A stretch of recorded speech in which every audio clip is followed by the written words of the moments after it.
Buenos días. Quiero empezar por dar el feliz cumpleaños a la CAF. 50 años es bastante. Y agradecer la contribución que ha hecho para el desarrollo de América Latina y también agradecer al presidente Carranza y al ministro Vélez por haberme invitado a dar la conferencia magistral.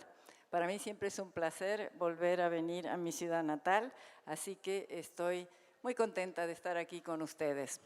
Tengo poco tiempo, así que voy a dar nada más pinceladas sobre el tema que espero se va a seguir tratando en el panel siguiente y creo que ya empezó a tratarse en el panel anterior, lo cual hace mi tarea un poco más fácil.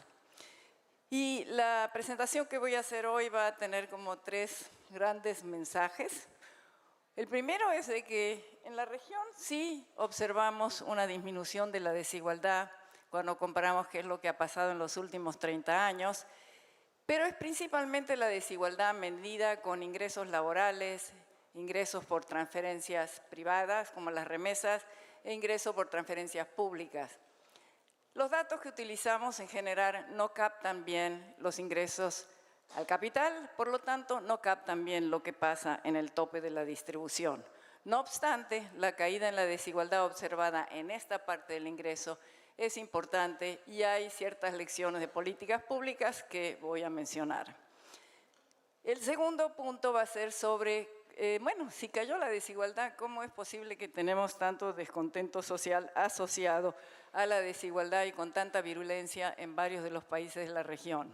Entonces voy a mencionar algunas de las hipótesis que en este momento estoy planteando que pueden explicar esta virulencia en la protesta social y cómo todavía la desigualdad es un elemento clave para explicar por qué existe este descontento. Una desigualdad que se marca, como ya hemos visto, en una situación que tiene menos crecimiento en muchos países o incluso recesiones y aumento de la pobreza. O sea, una combinación de desigualdad todavía alta con aumento de la pobreza va a generar bronca.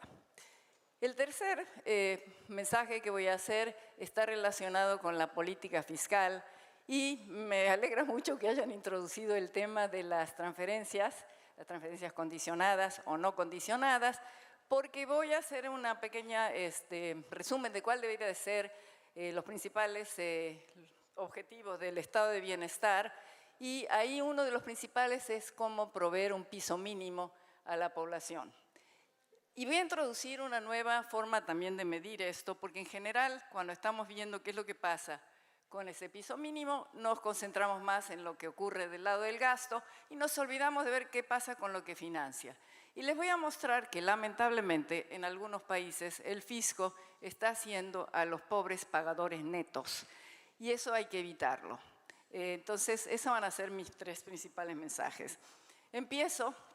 Por cierto, no sé cómo me van a interrumpir. ¿Quién me está tomando el tiempo? ¿Van a ser como en los Óscares que van a poner música y me tengo que callar o qué me avisa?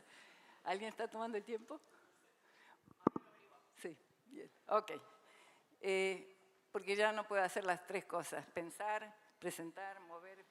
Entonces, alguien por favor si me toma el tiempo. Ok, entonces primero, ¿cuál es la evolución de la desigualdad en la distribución de los ingresos? Aquí tenemos una gráfica que tiene al coeficiente de Gini. ¿Se acuerdan que si es cercano a 0 quiere decir que es todo igual? Si es cercano a 1, todo desigual. Y la línea que está punteada es la diagonal. Entonces, todo lo que está por debajo de la diagonal quiere decir que bajó. Y lo que estamos viendo es que para la mayor parte de los países, tenemos datos alrededor del 92, datos alrededor del 2017. Esto viene a partir de las encuestas de hogares. Aprovecho, por favor, para hacer una solicitud muy encarecida a las autoridades de Argentina. Necesitamos datos a nivel nacional. Es el único país de la región que no los tiene. Tiene solo datos urbanos. Queda 1/3 de la población no cubierta. Bueno, pero ahí está. El dato de Argentina es el único urbano. El resto son a nivel nacional. Y como vemos, la desigualdad ha caído. Ahora, si no les gusta el Gini, que hay mucha gente que se pelea con el coeficiente de Gini, también si, por ejemplo, comparamos qué es lo que pasa en la relación entre la proporción que recibe de ingreso el decil, el más rico, el 10% más rico y el 10% más pobre, también vemos que ha habido una caída. Y con cualquier dato y de cualquier fuente, ya sea que usen las de CEPAL, las de CEDLAC u otras, se va a encontrar que esta caída se dio. Entonces, si bien Latinoamérica sigue siendo la región más desigual, acá tenemos todas las regiones agrupadas según las categorías ¿cómo se llama? Por continente, y después sí. Lo que hemos visto en los últimos años es que la brecha se ha ido achicando. Esto es siempre con los datos de encuestas de hogares. No miden bien a los ricos, ninguna de estas. Bueno, entonces, ¿qué está detrás de esta caída en la desigualdad de la región?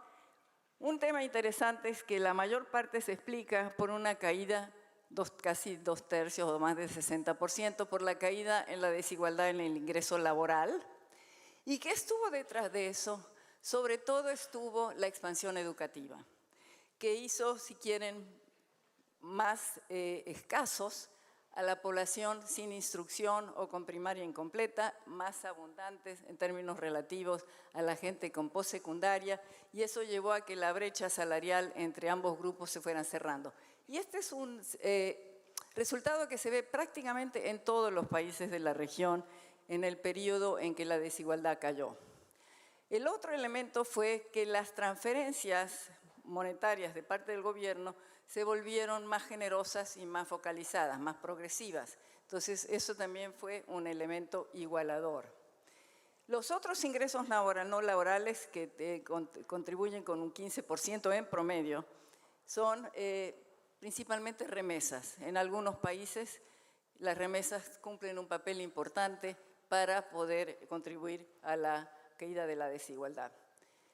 Yo no le prestaría mucha atención al capital acá, porque como les digo, las encuestas no miden bien los ingresos al capital y al rato les voy a mostrar qué pasa cuando se trata de corregir esto, cambia algo la historia. Y las pensiones, fíjense que también contribuyeron a ser en promedio igualadoras.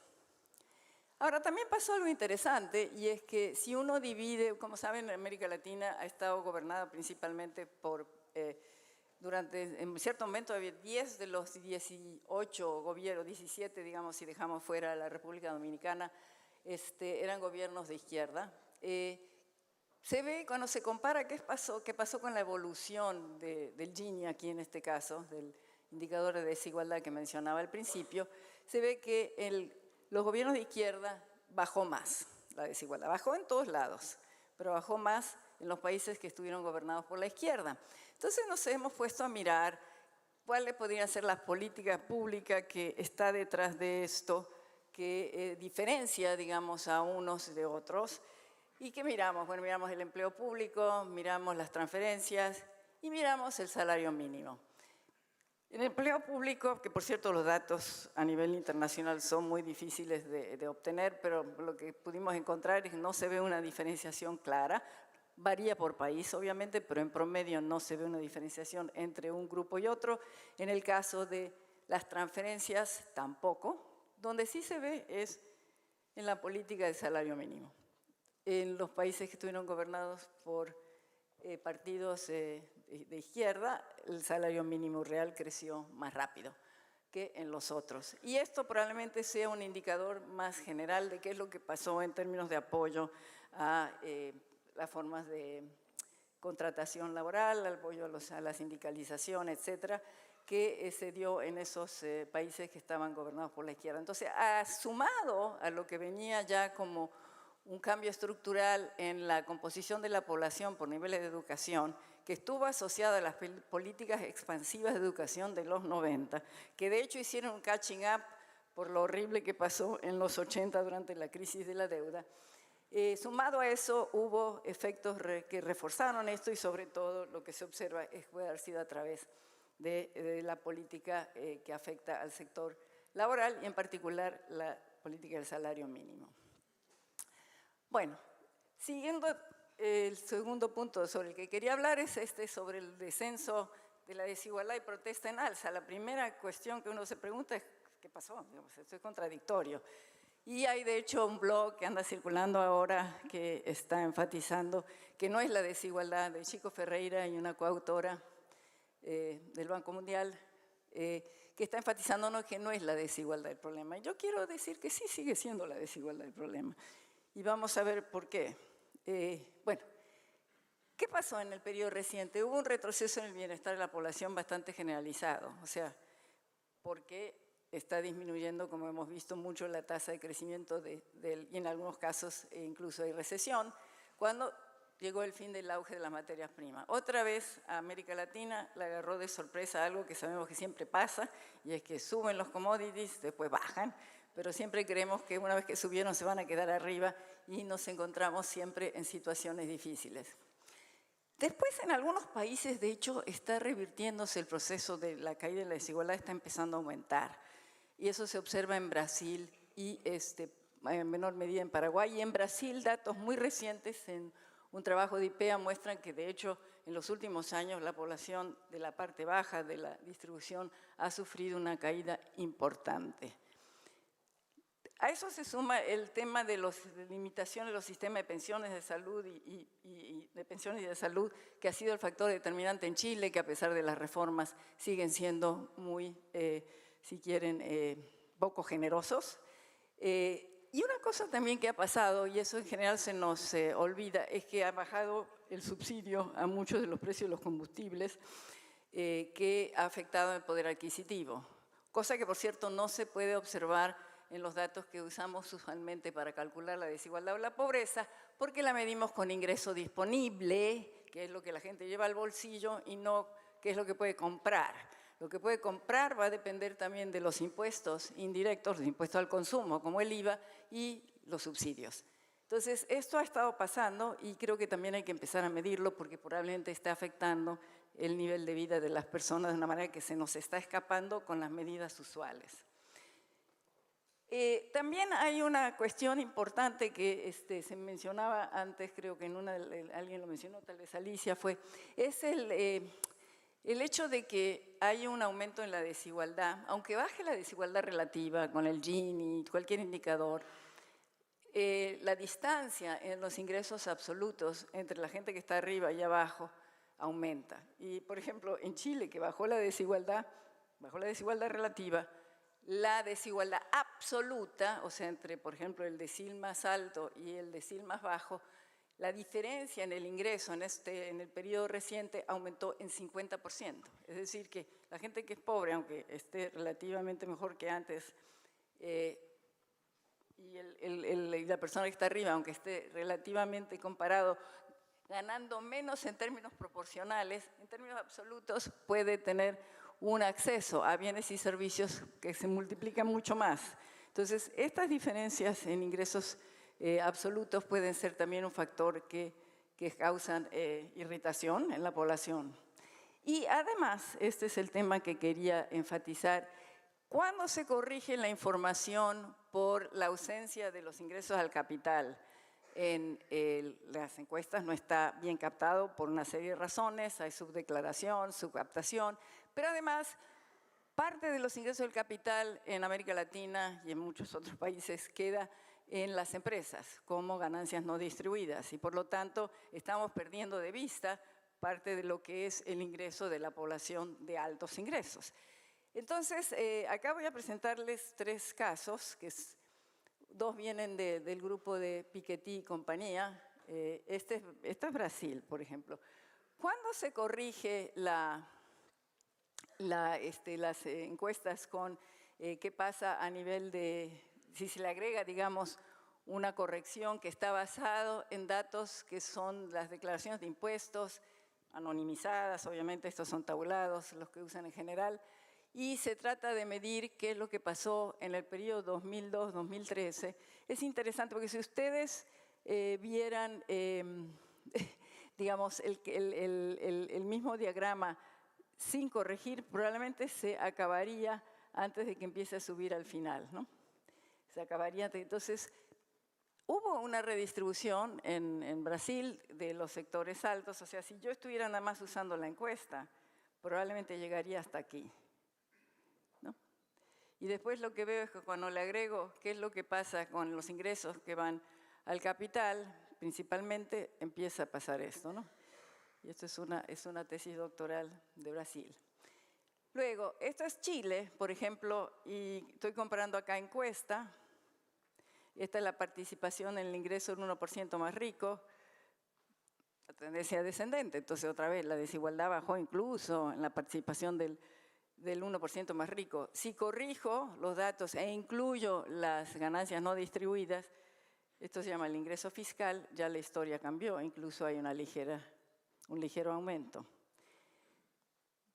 Y en Uruguay, que esto viene de equipo de investigadores, profesores en la Universidad de la República, también hay una diferencia importante. Aquí, digamos, esto es encuesta. Supone que el 1% más rico, según las encuestas de hogares, bajó de 12% en el 2009 a 8% en el 2016. Cuando corrijo la información, no solamente es más alta la proporción, sino que ha ido en aumento. Por cierto, hago también un llamado a todas las autoridades que están aquí del fisco, que es muy importante para poder hacer este tipo de análisis cabal de qué es lo que pasa con la desigualdad, el que haya acceso a la información impositiva. Obviamente anonimizada, trabajada con toda la discreción que se tiene que tener. En el caso de Uruguay, saben que hay un fenómeno que es único prácticamente en el mundo, que incluso una parte de la base de datos está linkeada. O sea, se puede ver a la persona que está declarando la encuesta y declarando al fisco y comparar exactamente qué es lo que le dijo a una y a otra. Todo trabajado con el cuidado de proteger, obviamente, la identidad de las personas, pero es muy útil para ver muchas cosas, ese tipo de información. Bueno, entonces, en resumidas cuentas, cuando uno ve que, como ya se planteó antes, que la pobreza creció, o sea, la pobreza, digamos, desde 2014 al 2019, creció principalmente, además, en la población de pobreza extrema. En un contexto todavía de alta desigualdad y de que además si corregimos la información vemos que en algunos casos la desigualdad probablemente siguió subiendo cuando tomamos en cuenta qué es lo que pasa con los ingresos al capital, nos sorprende que haya todavía un gran enojo frente a la desigualdad. Muy bien. Tercero, objetivo del estado de bienestar y la política fiscal. Aquí política fiscal entendida como impuestos y transferencias y gasto social para ayudar a la construcción del estado de bienestar. Dicho, digamos, ¿qué es lo que yo quiero digamos, de un estado de bienestar? Proveer un mínimo de bienestar en múltiples dimensiones, obviamente ingresos, salud, educación, garantizar la resiliencia de la clase media, evitar el exceso de concentración del ingreso y la riqueza. No es solamente por razones morales, sino se crean, digamos, por cierto, intereses creados que van capturando al Estado cuando hay alta concentración e impiden el poder avanzar en muchas dimensiones y fomentar la igualdad de oportunidades.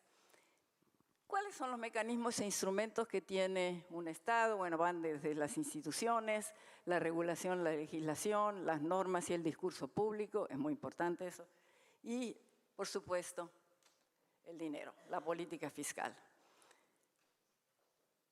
A ver, para proveer un mínimo de bienestar en múltiples dimensiones, va a ser principalmente a través del gasto en transferencias y subsidios, y el gasto en educación, salud, vivienda, neto de impuestos directos e indirectos.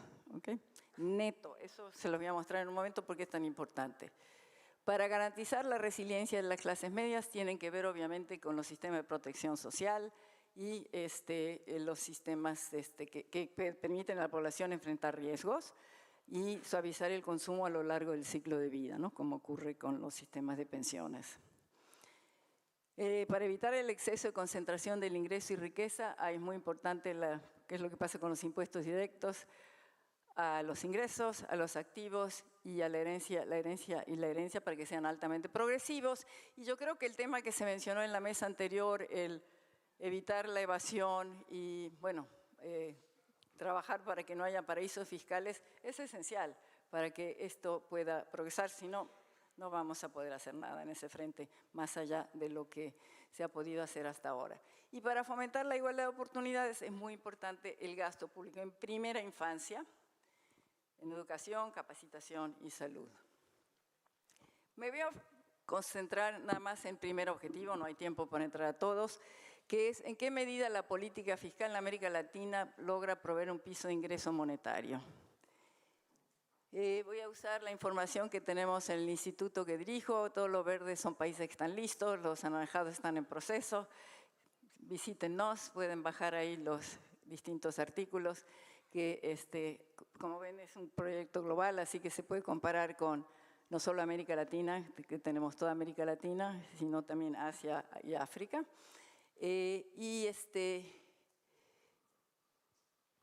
Como mensaje de este tipo de análisis que hemos estado haciendo de incidencia fiscal, hemos encontrado que es fundamental no solo mirar al gasto, sino simultáneamente mirar cómo se financia, porque las conclusiones pueden ser opuestas a veces, cuando uno solamente mira el lado del gasto.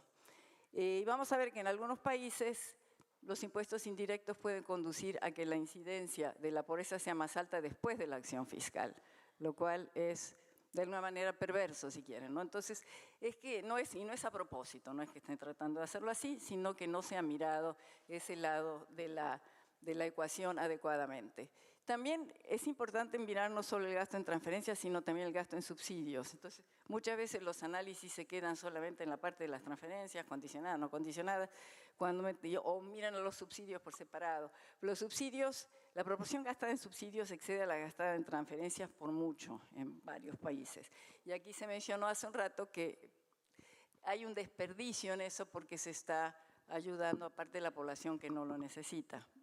Ahora, por eso va a ser una de las conclusiones. Aquí tengo un gráfico que a ver si lo puedo explicar rápidamente. Los rectángulos azules miden el impacto en la pobreza de la política fiscal hasta lo que es el ingreso disponible. Solamente incluye transferencias directas e impuestos directos. Impuestos a las personas físicas, no los corporativos, porque estoy viendo a los hogares aquí. Las azules. Entonces, todos los estados bajan la pobreza según esto. Ahora, cuando yo le agrego el impacto de los impuestos indirectos y los subsidios, veo que en algunos países ya no la bajan.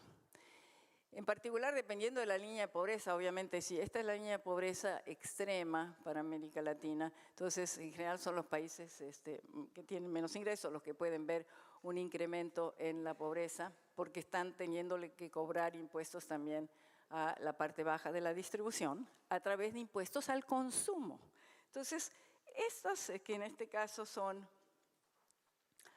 Bolivia, incluso Brasil nos da en algunos de los estudios que aún en el periodo de oro, porque estos son datos que vienen todavía de la época del auge, los impuestos indirectos en Brasil son enormes de lo que paga la gente. Entonces, cuando uno los toma en cuenta, de hecho, puede estar aumentando la pobreza. Es decir, ¿qué quiere decir? Que parte de los pobres son pagadores netos al fisco y que los que son pagadores netos al fisco tienden a ser más que los que son menos. Bueno, entonces, esto es una mala noticia. Y además de, bueno, acá esto es digamos, el resultado promedio, o sea, hay más que pagan al fisco que los que menos. Pero yo creo que lo que tienen que hacer los gobiernos es ver no solamente si hay más que los que menos, sino ver si efectivamente hay una parte de la población que está en pobreza a la cual se le está haciendo ser pagadora neta al fisco. Porque aunque reciba beneficios en forma de salud y educación, eso no se come. Entonces, como siempre digo, primero hay que garantizar que la gente tenga acceso a ingresos para poder consumir los bienes que se tienen que comprar en el mercado, como alimentación, vivienda, etc. En conclusión, falta mucho por hacer en América Latina para proveer este piso mínimo y ahora además está más difícil la situación debido a la escasez que hay en términos de espacio fiscal.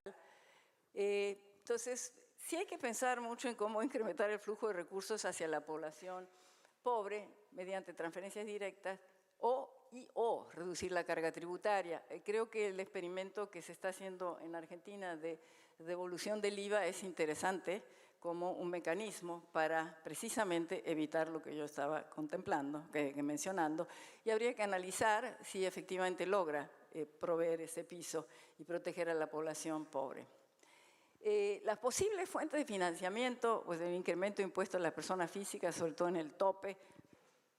En algunos países ya no se puede mucho, pero por ejemplo, aquí a lo mejor es un poco difícil, también en Brasil, porque se habían aumentado mucho los impuestos, no sé cuánto los del tope, pero sí es todavía un espacio donde se tiene que hacer, sobre todo en la parte más alta de la distribución, y sobre todo me gustó mucho el tema de cómo combatir la evasión, porque de ahí puede ser donde venga finalmente la gran progresividad, una vez que logremos eso.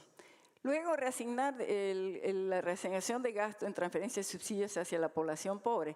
O sea, es interesante el caso de Bolivia, que tiene transferencias que tienden a ser uniformes. Gastaba más o menos lo mismo que en México, pero como no las focaliza, fíjense, acuérdense que en Bolivia, a ver si era uno de los países en donde la pobreza subía cuando tomaba en cuenta los impuestos al consumo. Entonces, me lleva esto a un planteamiento sobre un tema que está muy en el tapete, que es el uso de la renta básica universal.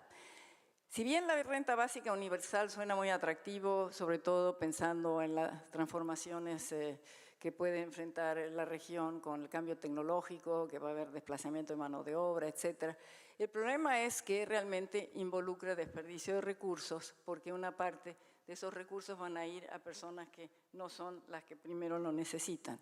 Entonces, si nosotros somos rawlsianos, digamos, si nos preocupan los pobres primero, debemos de pensar entonces en cómo focalizar los recursos antes que universalizar, porque hay un desperdicio. Si nos preocupa más el dar el piso para todos y, digamos, y dar menos a los pobres en términos de combate a la pobreza, entonces optaríamos por la renta básica universal. Pero hay ahí una elección que hay que hacer, y en mi caso, por ejemplo, yo tiendo a ser muy rawlsiana, siempre digo los pobres primero, entonces empecemos por reducir la pobreza lo más posible, y se tiene que hacer a través de transferencias. No va a ser posible hacerlo a través de una renta básica universal que no implique desperdicio, si quieren, hacia la población que no está en estado de carencia tan exigente. Bueno, y aquí termino. Muchas gracias.